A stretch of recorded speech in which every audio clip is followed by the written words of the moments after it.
자, 여러분 반갑습니다. 오늘 복음서 11번째 시간을 가지도록 하겠습니다. 지난번에 우리가 요한복음 해석과 강해 부분 중에서 전체적인 개요를 한번 살펴보았습니다. 그죠? 요한복음 전체적인 개요, 전체적으로 어떤 내용을 할 것인지, 어떤 내용을 담고 있는지를 간략하게 한번 살펴보았는데, 이제는 조금 더 구체적으로 한번 서론부터 살펴보도록 하겠습니다. 오늘도 마찬가지로 시간이 되는 데까지 한 25분 정도에서 30분까지 계속 진행하다가 그쯤 돼서 강의를 끊고 다음에 또 다시 하도록 하겠습니다. 자, 오늘 그러면 처음 요한복음의 본문 해석과 강해, 지난번에 A 했고 이번에 B. 자, 서론부터 한번 같이 보겠습니다. 서론. 자, 헷갈리시거나 앞에 거하고 한번 비교해서 보십시오. 자, 지난번에 서론을 두 부분으로 나눌 수 있다 했죠. 서론을 두 부분으로 나누는데 1장 1절부터 18절, 그리고 1장 19절부터 51절까지 이렇게 두 개로 나눌 수 있다고 했습니다.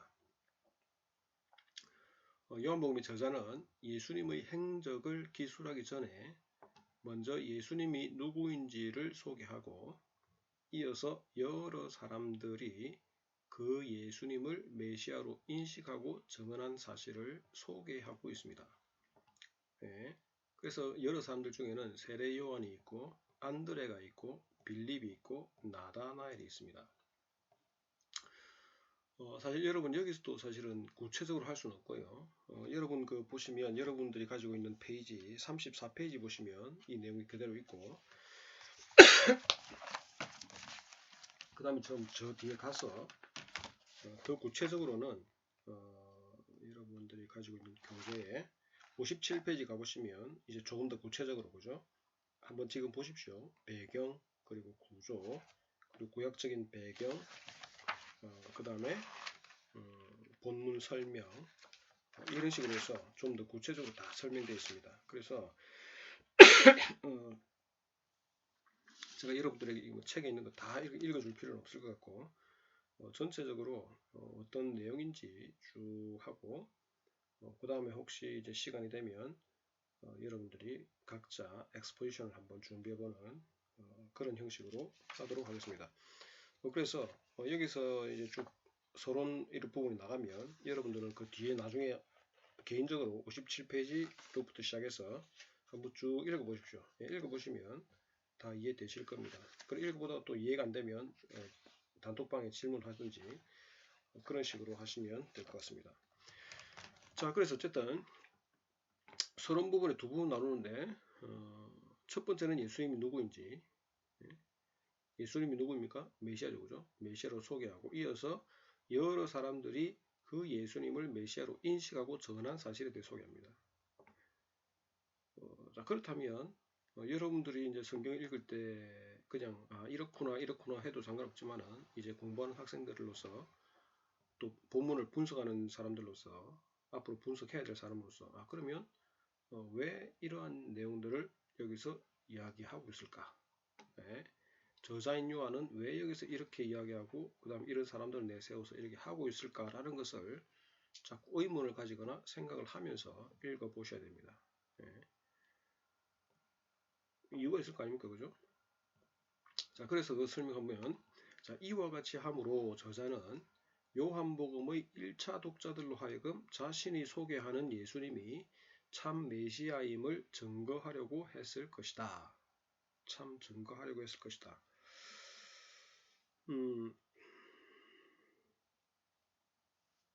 자, 뒤에 조금 설명하겠습니다만은 더 구체적으로 좀 나오는데, 처음에 이제 이런 거죠, 그죠?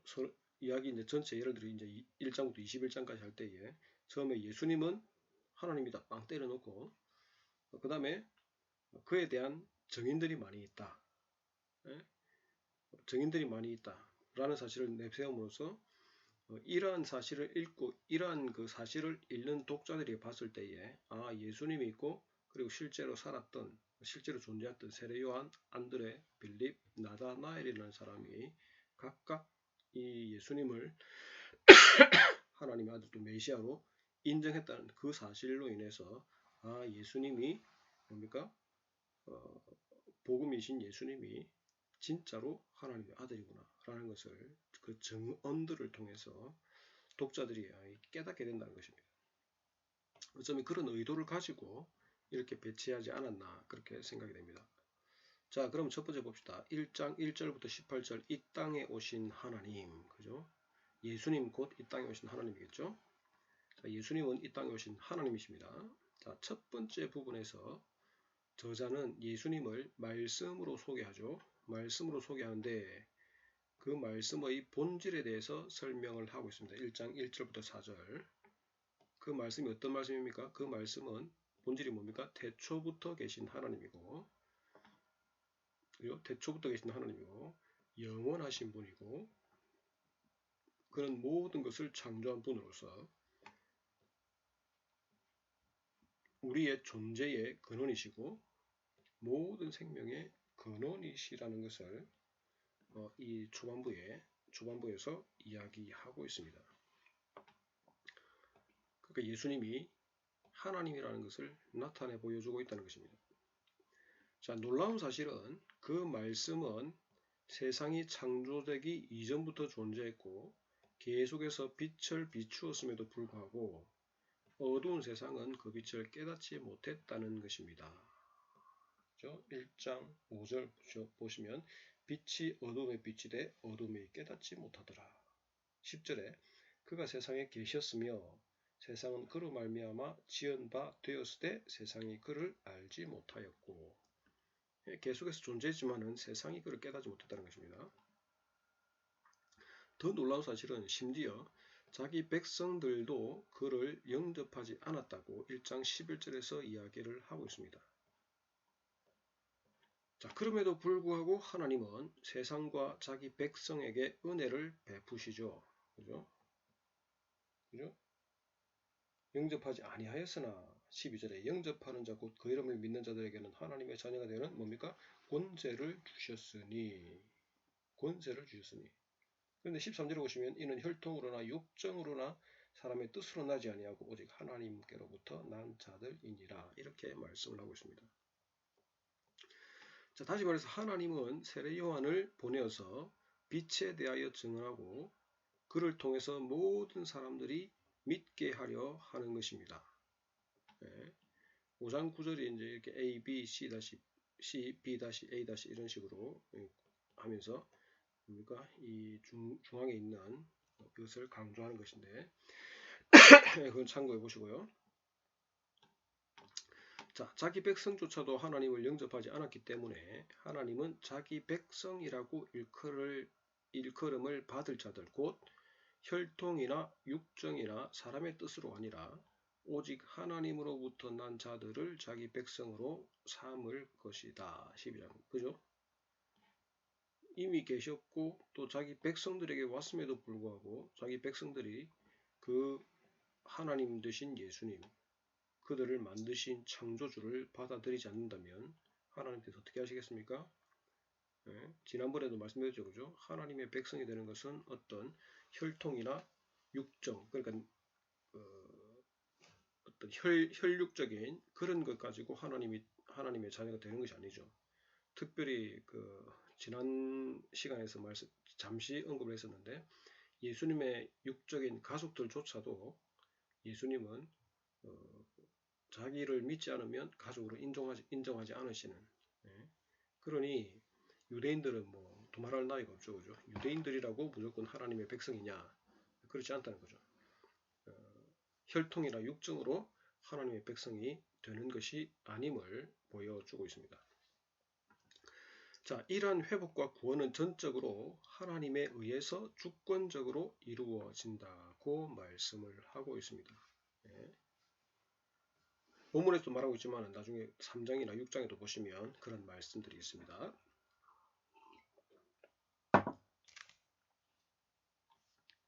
자, 그리고 그 말씀은 이제 육신이 되어서 우리 가운데 거한다고 말씀을 하고 있습니다. 육신이 되어서 incarnation, 성육신이죠. 성육신이 되어서 우리 가운데 거하신다. 근데 여기 거하다는 표현이 사용되는데 그죠? 거하다. 스케노는 이 동사는 하나님이 이스라엘 백성이 광야에 있을 때에 성막에서 그의 백성들 중에 거하신 모습을 상기시킵니다. 그래서 영어로 하면 하나님께서 거하는 장소, 그래서 dwelling place 그런 말을 많이 쓰죠. 하나님께서 거하시는 장소, dwelling place. 그런데 그 하나님께서 여기서 예수님께서 자기 백성 가운데 육신이 되어 자기 백성 가운데 거하다라는 표현을 쓴 것은 그냥 단순하게 뭐 거하기 때문에 거한다 동사를 쓴 것이 아니라 그런 구약적인 배경, 하나님의 dwelling place, 하나님께서 거하시기 위해서 내려오신 그런 이미 구약에서 묘사되었던 그런 것들을 상기시킨다는 것입니다. 다시 말해서 이스라엘 백성 중에 거했던 하나님이 이제 성육신으로 그의 백성 중에 거하게 되는 것입니다. 이것은 창세기 17장에서 맺어진 하나님의 약속이 장막과 성전을 통해서 부분적으로 이루어졌지만은 예수님 안에서 완전히 성취되었음을 보여줍니다. 맞죠, 그죠? 장막, 성전이 지어지기 전에는 하나님께서 그 백성들 장막에 거하시고 거하심으로 하나님께서 그 백성들과 함께 하신다는, 그러니까 거하심으로 하나님께서 그의 백성들과 함께 하신다는 것을 보여주고, 성전이 지어진 이후로는 하나님께서 성전에 거하심으로 그 백성들과 함께 한다는 것을 보여주셨지만은, 이제는 나중에 2장에도 보시면 아시겠지만은 성전이 이제는 건물로서의 성전이 더 이상 하나님께서 머물 수 없는 부패하고 타락한 인간들로 더 이상 그 성전의 역할을 감당할 수 없는, 그렇기 때문에 이제는 그것이 폐하여지고 나중에 뭐 결국은 사실 AD 70년에 완전 건물도 무너졌죠, 그죠? 자, 그래서 이제 그 기능을 못하니까 누가 그 기능을 대신합니까? 예수님께서 앞으로 그 기능을 대신하실 것이다. 그래서 나중에 보시겠지만 2장에서 성전 정결 사건이 일어나고, 그다음에 4장에 가보시면 이제 사마리아 여인이 우리가 어디서 예배할까라고 우리는 뭡니까? 사마리아에서 뭐 예배한다 뭐 그렇게 이야기할 때 예수님이 이제는 더 이상 장소가 아니라 어디서 예배한다 하죠? 영과 진리로, 곧 예수님 안에서 예배할 수 있다 그렇게 말씀하시죠. 자, 그 모든 것들과 이것도 연결이 되겠습니다. 자, 그 다음에 요한은 성육신하신 예수님 안에서 하나님의 현현을 상징하는 영광을 본다고 이야기하고 있습니다. 영광을 본다.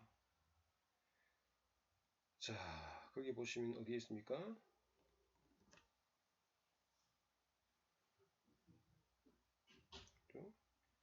14절 그죠? 말씀이 육신이 되어 우리 가운데 가시면 우리가 그의 영광을 보니 아버지의 독생자의 영광이요 은혜와 진리가 충만하더라. 은혜와 진리가 충만. 자, 뿐만 아니라 주의 영광을 내게 보이소서라고 한 모세의 앞을 지나가며 자신은 자비롭고 은혜롭고 노하기를 더디하고 인자와 진실이 많은 하나님이라고 한 것처럼, 인자와 진실이 많은 요한 또한 예수님 안에서 은혜와 진리의 충만함을 보았다고 이야기하고 있습니다. 14절 그리고 17절 율법은 모세로 말미암아 주어진 것이요 은혜와 진리는 예수 그리스도를 말미암아 온 것이라. 은혜와 진리. 요한은 인류 역사상 하나님의 영광을 눈으로 볼 수 있도록 나타낸 자가 오직 성육신한 예수님뿐임을 증언하고 있습니다. 무슨 말입니까? 예수님을 보면 하나님의 영광을 볼 수 있다는 거죠. 근데 이 세상에서 예수님 외에 하나님의 영광을 보여줄 자가 있습니까? 아무도 없죠. 은혜와 진리. 그리고 이러한 모습들은 나중에 뭡니까? 아까 말씀드렸듯이 영과 진리로 예배하는 것, 곧 예수님을 통해서 예배한다는 그런 모든 것하고 다 연결이 되겠죠. 자, 그래서 어쨌든 간에 성육신하시고 성육신하신 예수님, 그리고 그 안에서 영광을 보면서 영광을 본다고 말하는 세례요한, 그리고 그 영광은 하나님의 영광이고 그것은 곧 하나님께서 임하심을 나타내는 것이다. 네, 그래서 그 하나님 되신 예수님이 이 땅에 그 백성들에게 거하기 위해서 이제 건물로 지어진 성전이 아니라 본인이 직접 오셔서 거룩한 성전이 되어 주시는 그런 것들을 이 1장 서론에서 이미 설명을 하고 있습니다. 자, 그 다음 두 번째 1장 19절부터 51절 메시아에 대한 증언. 아까 말씀드렸듯이 첫 번째는 뭡니까? 그 사실을 이야기하죠. 그죠? proclaim, 사실을 선포하죠. 예수님은 하나님이시다 라고 말하고 나서 그 다음 두 번째 부분부터 1장 19절부터 51절에서 저자는 먼저 세례 요한을 주의 길을 곱게 하라고 광야에서 외치는 자의 소리라고 묘사하면서 하나님이 예수님을 통해서 자신을 계시한다고 어떻게 합니까? 증언을 하고 있습니다. 세례 요한이 그것을 증언하고 있습니다. 그리고 예수님을 세상 죄를 지고 가는 하나님의 어린 양으로 묘사하면서 그가 인류의 죄의 문제를 단번에 그리고 완전히 해결해 줄 수 있는 자임을 암시하고 있습니다. 세상 죄를 지고 가는 하나님의 어린 양이다. 하나님의 어린 양이다. 누가 세상의 죄를 질 수가 있습니까? 예수님 외에 아무도 없죠. 그죠? 그래서 예수께서 아까 앞에서 말했듯이 세례 요한이 그 예수님의 하나님 되심을 보고 그가 곧 모든 인류의 죄를 지고 가실 바로 그분이다 라고 증언을 하고 있다는 것입니다. 자, 또한 저자는 세례 요한을 비롯해서 안드레와 빌립과 나다나엘을 통해서 앞서 소개했던 예수님이 구약에서 예언되었던 그리스도, 한번 보십시오. 1장 20절 보시면, 자, 요한이 드러내어 말하고 숨기지 아니하니 드러내야 하는 말이 나는 그리스도가 아니라 한데, 또 묻되 그러면 25절 보시면 또 물어 이르되 내가 만일 그리스도도 아니요 엘리야도 아니요 그 선지자도 아닐진데 어찌하여 세례를 베푸느냐. 30절 내가 전에 말하기를 내 뒤에 오는 사람이 있는데 나보다 앞선 것은 그가 나보다 먼저 계심이라 한 것이 이 사람을 가리킴이라. 네? 그래서 이 예수님이 뭡니까? 구약에서 예언되었던 그리스도, 그 다음에 하나님의 아들. 34절 보시면 내가 보고 그가 하나님의 아들이심을 증언하였노라 하니라 이렇게 말하고 있죠. 그죠?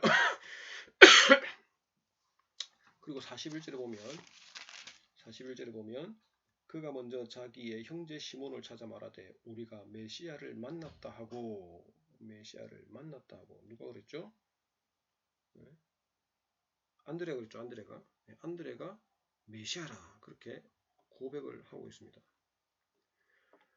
자, 어쨌든 이러한 증언들은 1장 1절부터 18절에서 제시된 예수님을 깨닫는 자들이 있음을 보여주지만은 자, 여러 사람들이 세례요한이 증언했지만은 세례요한뿐 아니라 여러 사람들이 예수님의 하나님 아들 되심, 예수님의 메시아 되심, 예수님의 하나님 되심을 깨닫고 입으로 시인했다는 것입니다. 근데 그것을 보여주지만은 더 나아가서 1장 50절에 보면 이보다 더 큰 일을 보리라. 예수님께서 말하죠. 그죠? 나다나엘에게 네가 50절 보시면 예수께서 대답해 이르시되 내가 너를 무화과 나무 아래에서 보았다 함으로 믿느냐. 이보다 더 큰 일을 보리라. 또 이르시되 진실로 너희에게 이르노니 하늘이 열리고 하나님의 사자들이 인자 위에 오르락내리락 하는 것을 보리라 하시리라. 이렇게 말하죠. 자, 근데 여러분 여기서 보면 1장 50절에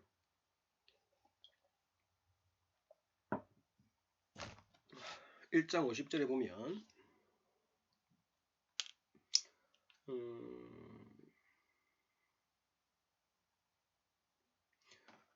단순하게 50절에서 내가 너를 보았다 함으로 믿느냐 이렇게 말했지만은 사실 이거는 뭔가 좀 어색하죠.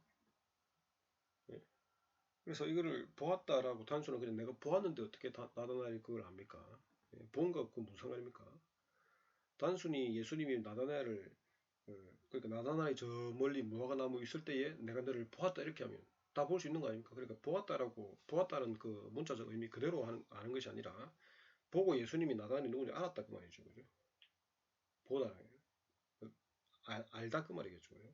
네가 저 멀리 있었지만 내가 이미 너를 거기서 보고 알았다 그 말입니다. 그냥 단순하게 보는 건 나도 다 할 수 있습니다. 멀리서 내가 네 봤다 그거는 아무나 할 수 있습니다.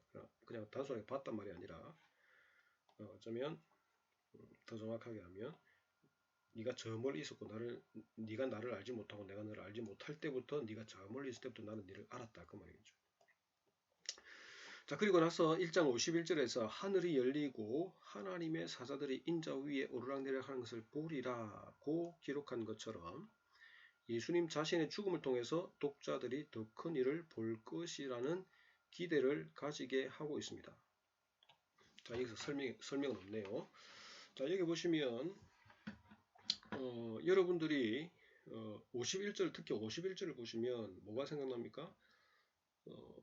하늘이 열리고 하나님의 사자들이 인자 위에 오르락 내리락 하는 것을 보리라.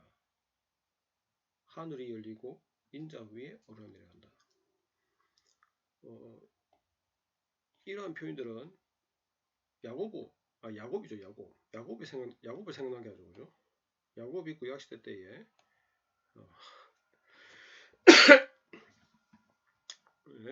하나님께 기도할 때에 하늘이 열리고 그죠? 천사가 내려오는 것을 보게 되죠. 그죠? 자, 그런데 여기서 보면